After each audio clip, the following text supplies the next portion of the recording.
Maybe I should go to Kudata first. She seemed pretty down when I spoke to her yesterday. It's not like her to show her true feelings like that.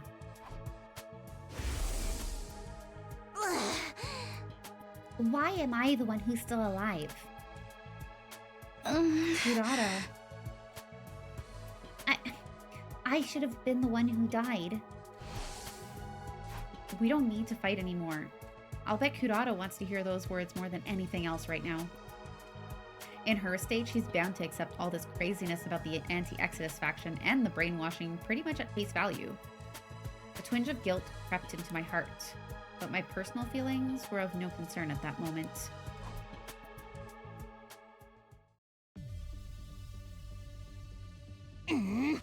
Is this the first time I come into her room? I don't remember seeing it.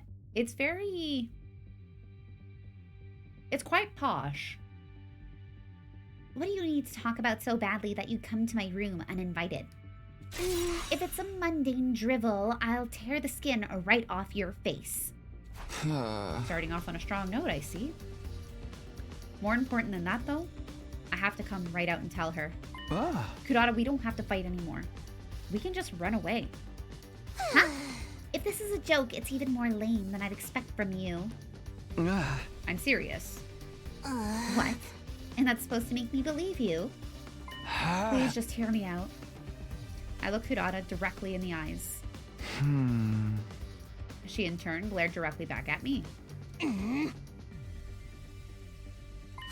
Tell me everything. And so, I did. I relayed everything Goto had told me the day before. Kudata didn't exhibit any of the day's sensation that I'd felt. It appeared that her brainwashing was only to instill her reason for fighting. Once she finished listening to my explanation, she spoke in a low murmur. It all sounds pretty far-fetched. Yeah, I know, but I believe it. I want you to believe it too if you can. I want you to trust me so we can go back to the artificial satellite together. But you must understand, as a proud daughter of the Osazuki clan, I could never run away, no matter the... No, it can't be. Kudata's expression clouded over mid-sentence as if she'd just realized something. That apprehension seemed to stoke my own feelings of guilt, but I pressed ahead all the same. If your pride as an Osazuki is what's making you fight, then maybe that's part of the brainwashing they did to you. The real Osazukis might not be the prominent family that Kudata believed them to be. Or maybe she wasn't even part of the Osazuki family at all. If her obligation to her family was the foundation of what motivated her to keep fighting, any of that was possible. Here, in case you need it. I was told it contains a clue about your brainwashing. A clue? Yeah, they said a straight explanation would be too shocking. All right, I'll take a look. Hand it over. Kudata snapped the envelope from my hand. You're gonna open it? Of course, naturally. I'm scared, but I would be simply miserable living with the possibility of that which I hold most dear being fake. I can't have that haunting me forever. If what's in here can dispel that misery, that's a chance I'll have to take. You're one tough girl. Of course. I'm an Osazuki after all. I will be until I open this envelope anyway. With that sharp remark, Kudata opened the envelope. Inside was a single sheet of paper, which she cast her eyes over intently.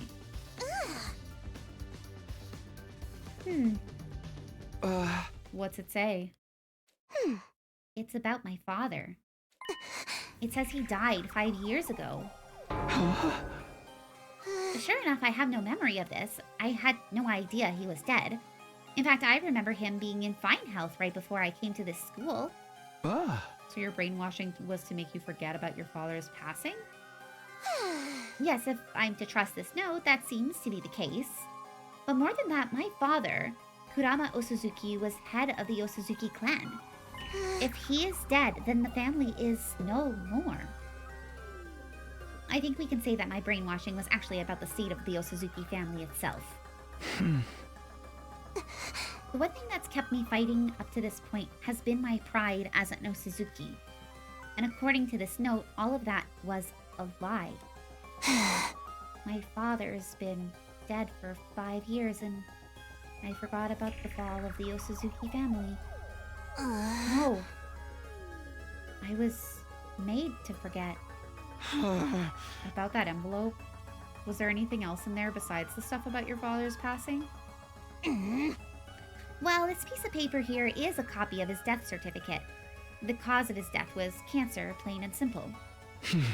I see. This is a bit too disheartening, isn't it? I imagine the clue would be a little less hard-hitting than something like this. Those anti-Exodus simpletons are painfully straightforward. They lack consideration and their lack of consideration is rather off-putting.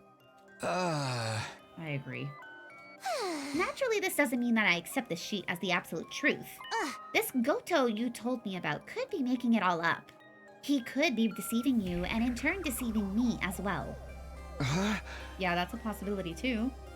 There's no proof as to whether this brainwashing stuff is true or not. It's really just a matter of choosing who to trust. I suppose so. Yeah. I understand.